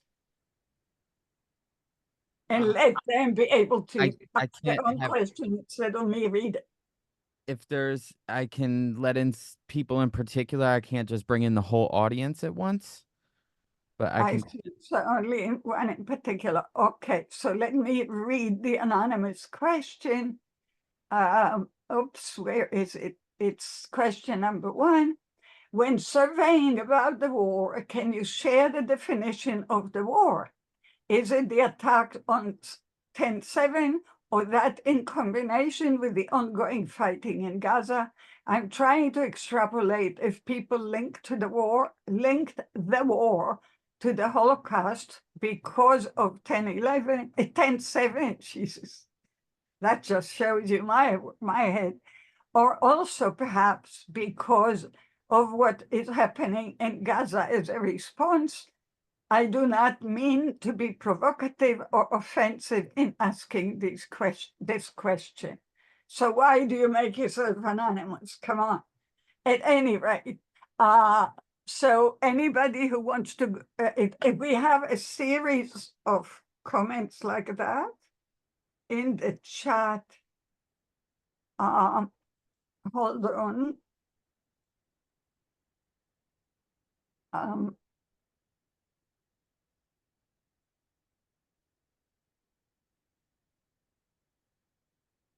Oh, Linda McDonald shared with everybody. I posted Sheryl Sandberg's documentary Screams Before Silence on the sexualized violence of the women on October 7 and was attacked as promoting propaganda. Very disturbing indeed, Linda. So sorry, do you mean in our audience or somewhere else, please? Raquel White says it's being cruel to Israelis while they suffer.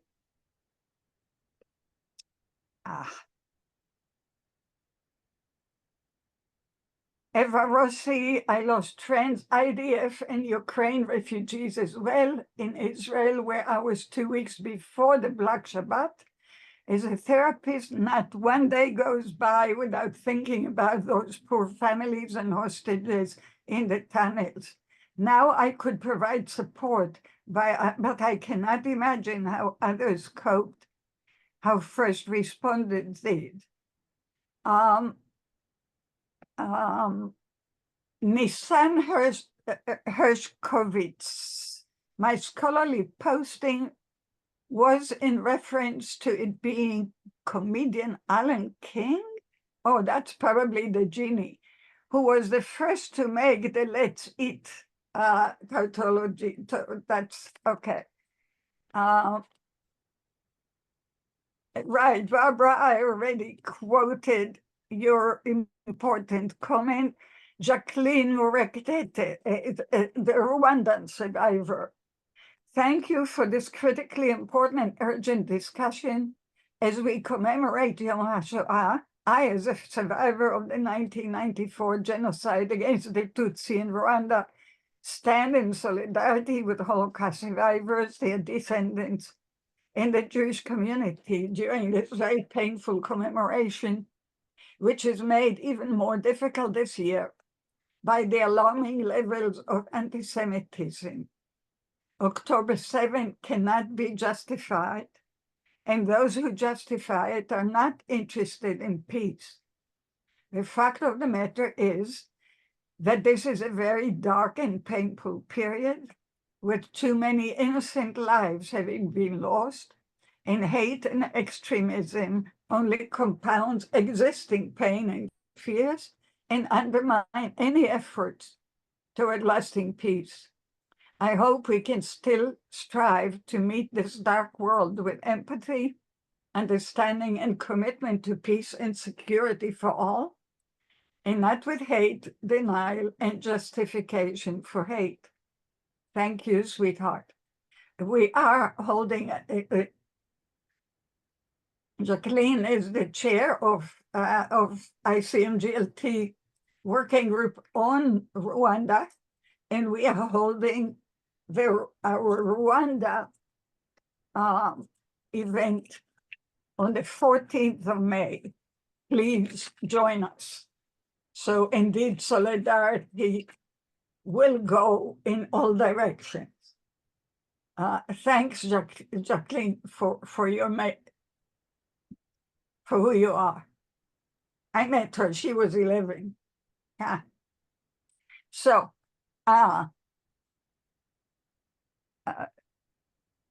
let's see.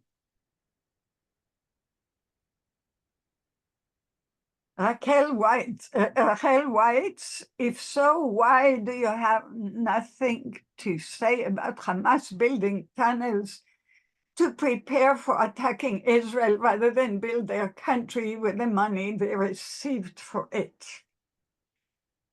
Yes, indeed, we have, and Barbara Williams again says their firepower and income as nothing compared to that support that Israel has. Yeah, it's turning, it has turned quite political. Raquel, you sent 2 photos. You're saying you sent 2 photos? Where? I didn't see them. I'm sorry, could you resend them? And Aaron, Raquel is asking for your paper, for your presentation, if possible, if you're willing. Or do you want to do it privately, or how would you like to do that?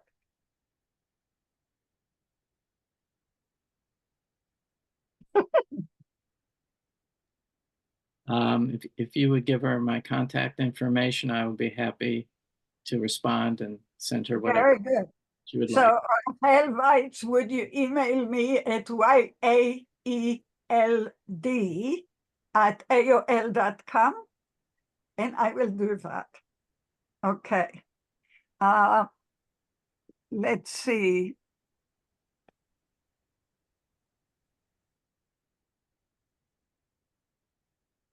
I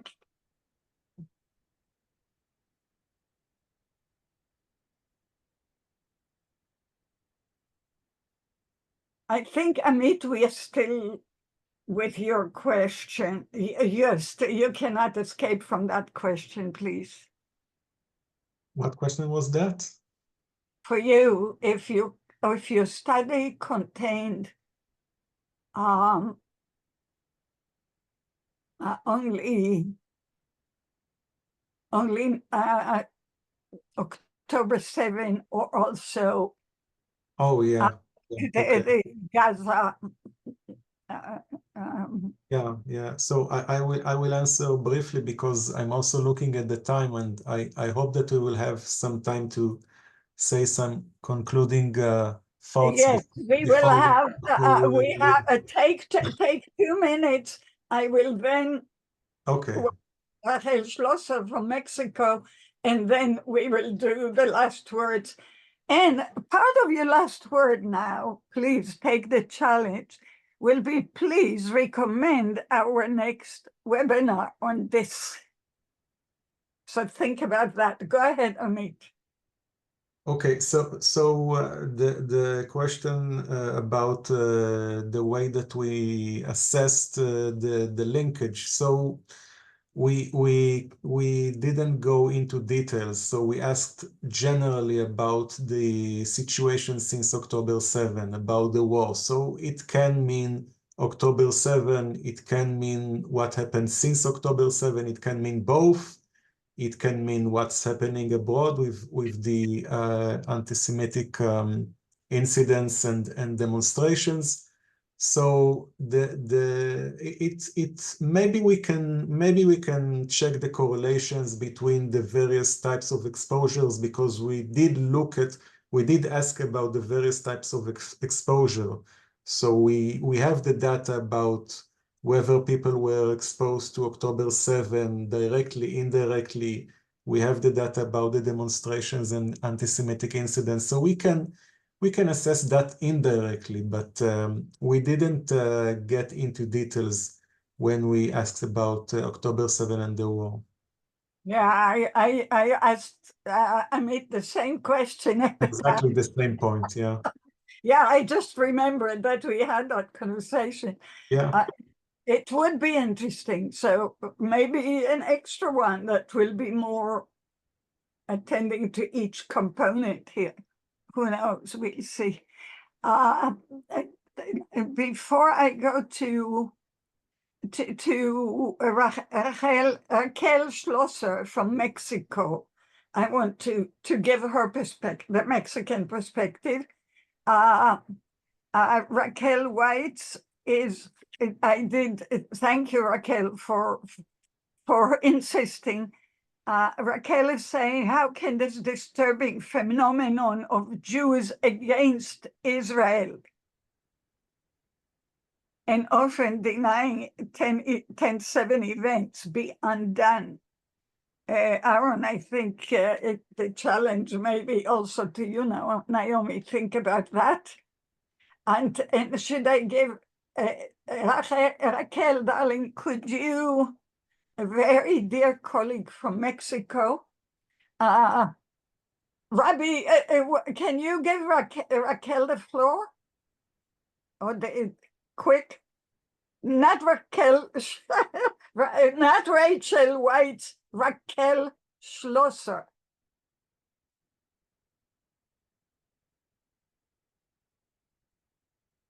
Raquel, it's Mexican. Yes, I understand. I don't see her in here anymore, unfortunately. She must be here. Okay, so let me quote her. I'm from Mexico the Mexican Jewish community, which is totally committed in all the possible ways. As the feminist didn't respond with their indifference, we created a feminist group named All the Women Matter. Today, Las Mujeres Importan. And we have created a few activities with great response from the women. Thank you, Raquel, even if you're not hearing it, God bless you. And that would be of comfort to Monique Biddle and to I will quote that yeah, that is very nice to know. Thank you. Too bad you left.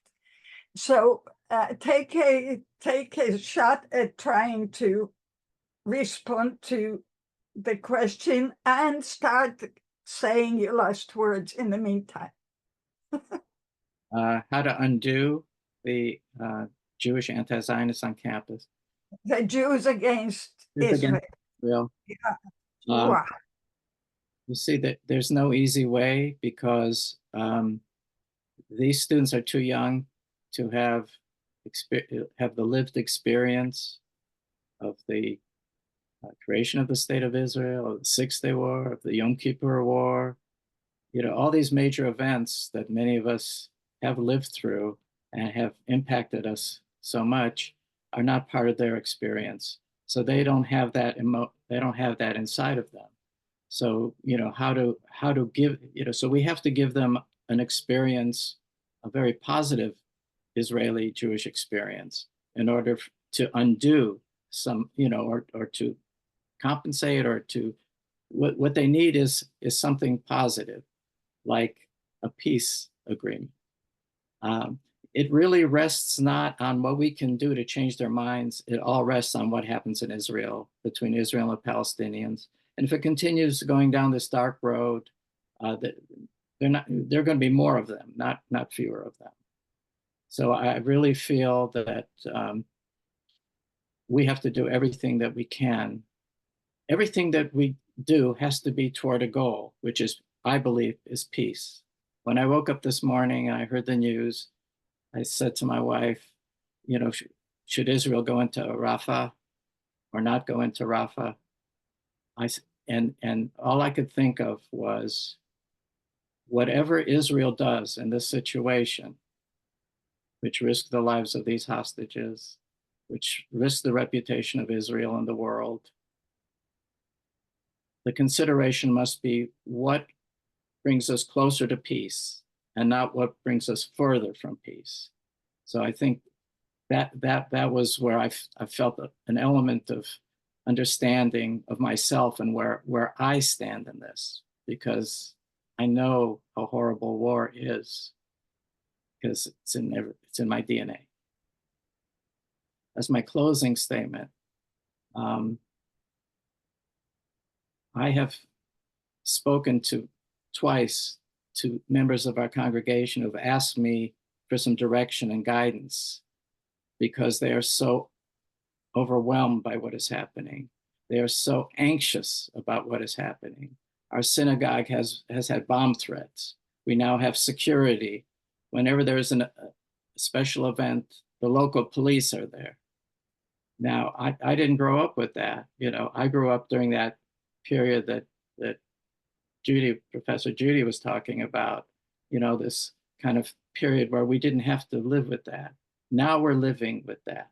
So what I say to the people to try to cheer them up a little bit is to say, listen, we are all, every Jew is a survivor. We have had these problems like this and worse for the entire time that we've been a people. Anti-Semitism will be with us as long as there are Jews, there will be anti-Semitism. I believe that. However, my children and grandchildren are all very proud that their grandparents and great-grandparents were Holocaust survivors. They have had the honor of celebrating my mother's 102nd birthday, and to hear her and to meet her. You know, how many of us, you know, my age, I'm 76, how many of us my age can say, have the, what I have, to have a mother who is there and inspiring my grandchildren. So I say to these people, you know, we're proud of being survivors. You know, we are the remnant of a great people. We have great ancestors.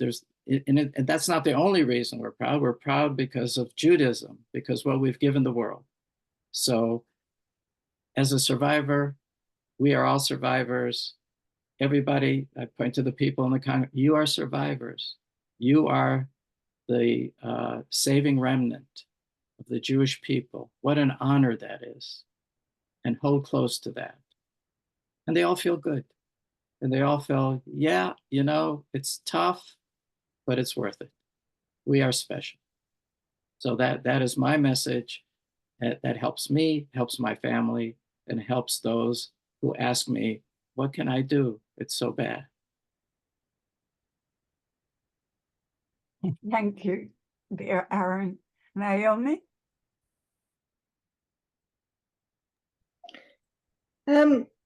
So in the answer about the young, I can really only talk about my own experience. So I grew up having a sense of the Holocaust through my parents, but not having been taught the subject. I went to a French school. I knew French history, but that was about it. I also knew nothing about Israel. I went there for the first time when I was 17. I volunteered for a month on a kibbutz.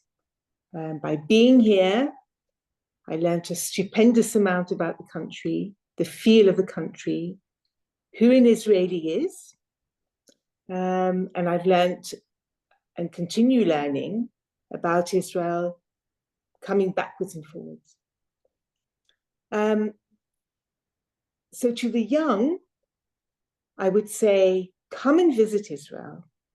Come and see who the soldiers actually are. They are school kids. They are them, just like the Americans who have just started at university. They are young. They are lovely people. I was thinking today, actually, about Shylock and the Merchant of Venice. Israelis, they also have blood running through them. The way you hear them being demonized by young Jews, young non-Jews in the diaspora is frankly absurd. So they have to come to the country. I also think we must stop infantilizing them. I learned all about the history of Israel when I was at university. I was at university in the late 70s. What was prevalent where I went to university was Zionism is racism. It made me learn, who are the Palestinians? What is the history? What is the history of Israel? And I read a lot. These young people, they're at university, they're clearly capable of reading. So I think we also need to stop infantilizing them. And then when it comes to what we can do, we've spoken about resilience. And I think, yes, there is the trauma. And yes, personally, I've experienced resilience that goes along with it. And I feel very strongly that we need to be heard and we need to give ourselves a voice. If we all give ourselves a voice, I think that together, maybe we can make a small difference with what's happening at the moment. And I feel passionately about that.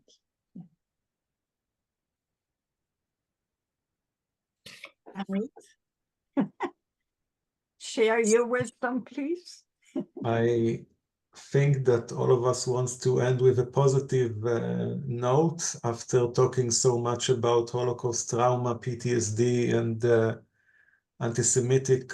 No, you're the only one who said PTSD.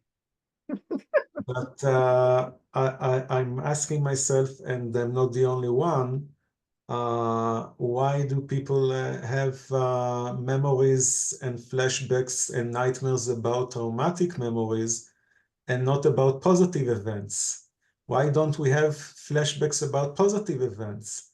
And the reason, the answer is that bad is stronger than good. This is a known concept in psychology.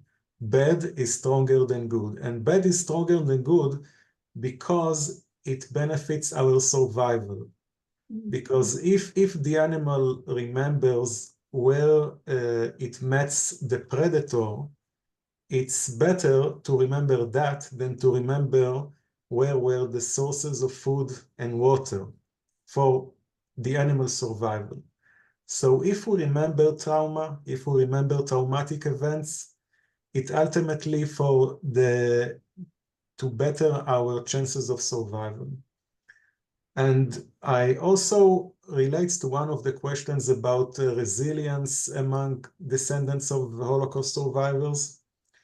And we hear that a lot among them, that some of them say that they are proud of their scratches, they are proud of their traumatic heritage. It's part of their identity. This is something that also Carol Kidron wrote about.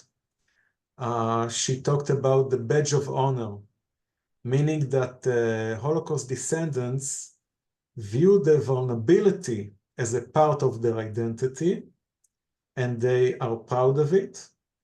And they say, the fact that I'm thinking about my ancestral trauma, the fact that I'm thinking about the Holocaust keeps me vigilant and ready for active responses. I'm more prepared for future dangers, for future catastrophes.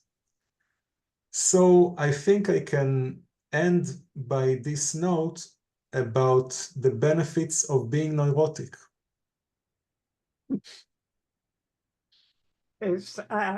Yeah, it's a whole big discussion, isn't it? Because then sometimes you see danger when there isn't too. So let's be a little more nuanced about the lessons. But thank you. This is a very important perspective to keep in mind, indeed. Like all of you, you're also brilliant. Go ahead, Judy. My collaborator, you have the last word. I have, you don't want to hear my last words. So I am on a very different place on the political scale than Aaron, and my conclusions are different, but I am not here to speak about politics. I'm going to speak about something else. What Naomi said and what Amit said resonates with me tremendously. We are our, you can't say our scratches, that's Hebrew, that's Ritot. We are our traumas, we are our craziness, and as second generation history, I'm a historian, speaking about remembering the Shoah, educating what Naomi said resonated with me tremendously. I would say as follows. My takeaway from all of this is very simple. We still have survivors among us, and they are a gift to us, whether we're talking about 102-year-old survivors or whether we're talking about 92-year-old survivors. And I had the very honored possibility of collaborating with someone who calls himself the youngest survivor and the oldest second generation, because he was born on the last day of the war. And Wow. for many years, he was considered second generation until somebody explained to him that because he was in his mother's womb during the war, he is considered a survivor. So he said, he featured in one of the books that I edited, and he once said something to me that I give you as the takeaway. We still have survivors with us. Spend time with them. Learn from them. Let them educate you. Learn their traumas. Learn their histories. It's a once-in-a-lifetime possibility, and as time goes on, we won't have that possibility anymore. That is our sacred task. And maybe having gone through October and November and December and everything else, it teaches us that the people who are with us are precious, and therefore we should listen to them. We should record their stories. We should pay attention to them as long as we have the privilege of their being with us. Thank you. You didn't take my question, any of you, of what should be our next webinar. So we would leave the audience in suspense about that, and you will write to me. So what will be your next dream webinar? So, no, I can't thank you enough. I am so profoundly moved. God bless you. And yeah. And the audience, please, you're amazing too. Thanks. And tell everybody that you will receive the recording immediately. Tell everybody that if they missed the webinar, the recording is on our website anytime. So thank you, and thank you, my friends in the panel, and thank for the audience. Yes. Thank you, everybody. Thank you, Judy. Take care, sweetie. Thank you. Thank you all. Thank you all. Thank you, Ira.